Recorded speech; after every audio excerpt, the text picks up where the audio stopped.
The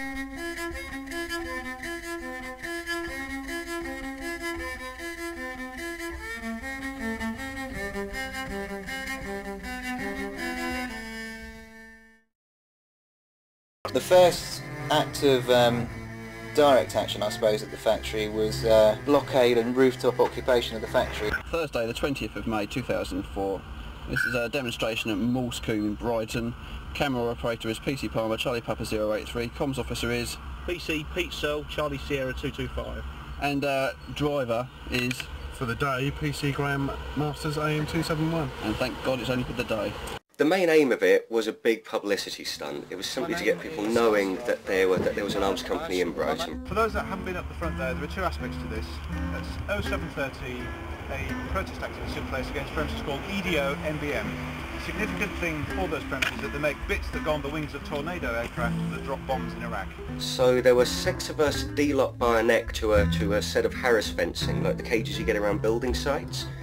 That was set up in the middle of Home Farm Road, effectively blocking access to and out of the factory, and we were locked on the inside by bayonets by D-locks. Police were very, very cautious at first because not having had to deal with an action like that in Brighton probably for a long time, they didn't quite know what to do. I've explained to them that Sussex and Brighton police understand that theatrical forms of protest are an interesting way and an effective way of protesting. I'm not against that. In fact, it was a dual action. There was not only blockade, but somebody went on, several people went onto the roof.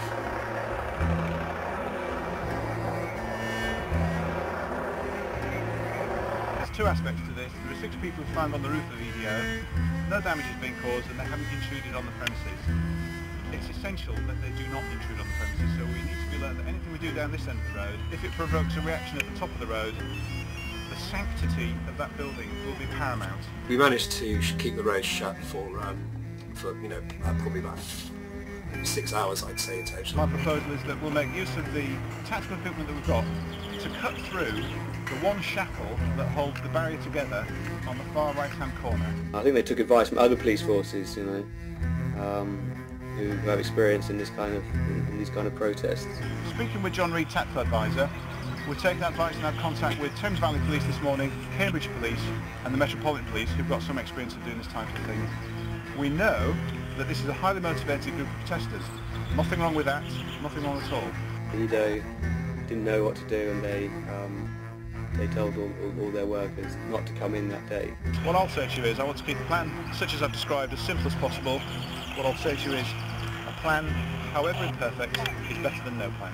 I think that EDO probably realised that they were known about and their cover was blown, as it were. The first direct action really gave them a flavour of what the campaign was going to be like, that we weren't just going to be about symbolic, bearing witness, you know, quiet demos and banner holding, that it was going to be a campaign that had a full toolbox of tactics, one of which was going to be direct action. I think it was kind of very much the kind of announcement that, you know, to the world that the campaign was kind of sort of fully formed.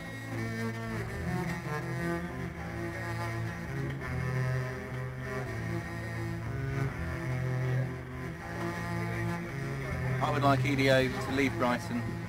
I would like the arms trade to end. But I feel there should be a movement in Brighton against this particular company. We want to get them out. And all the noise demos started up after that. People started to come up there on a weekly basis. At that stage it was quite a small campaign. There were probably between 7 and 10 people.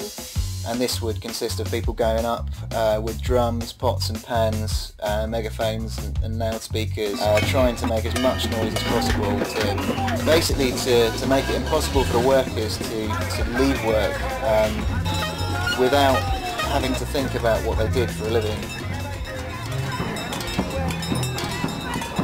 The campaign was getting quite intense.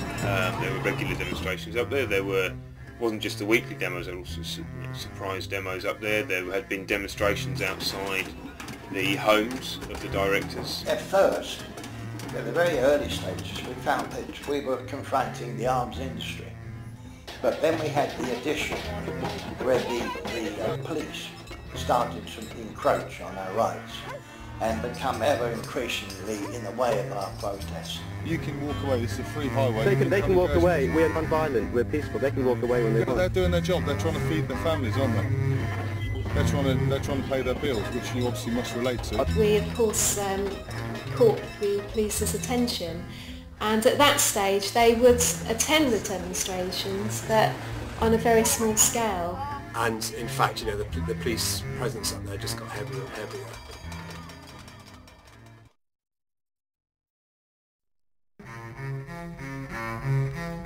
The 21st of March 2005 was the turning point of the campaign. I think with the weapons inspection, by the start of that action, you know, it was obviously something had happened, and you know, I think in the background the police had been conspiring with EDO, the factory. It's not uncommon for the police to work quite closely with an organisation, and particularly where the people within that organisation claim to be victims of crime. Right from the very beginning, we were extensively filmed, right from the very bottom of the road, which from my point of view that was a real turning point, because I had not seen the police filming us on previous demonstrations.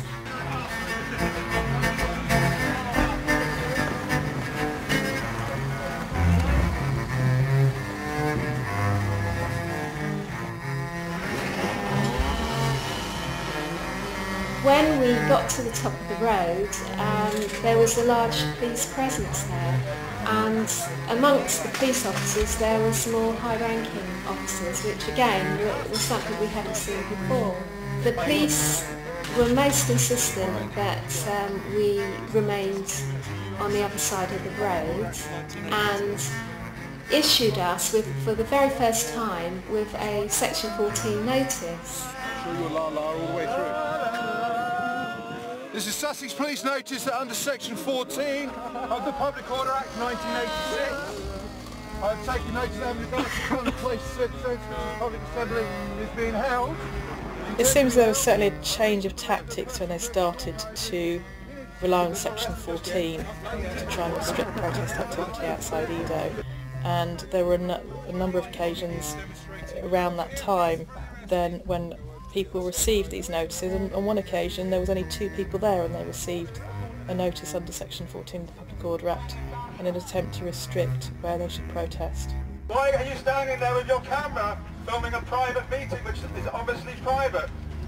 No thank you. No thank you. Why are you provoking this meeting, officer?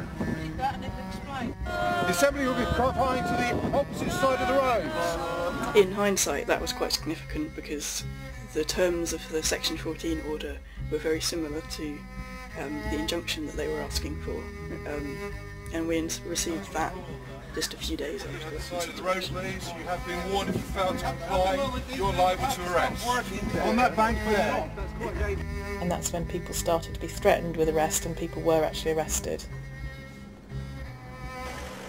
It gets to a point when you have to draw a line, and the line has to be drawn between what we call civil disobedience, which is probably okay, and intimidatory harassment, which isn't.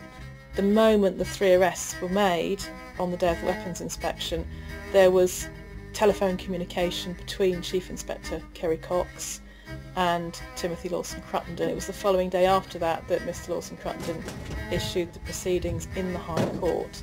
No one was prepared for what in fact happened.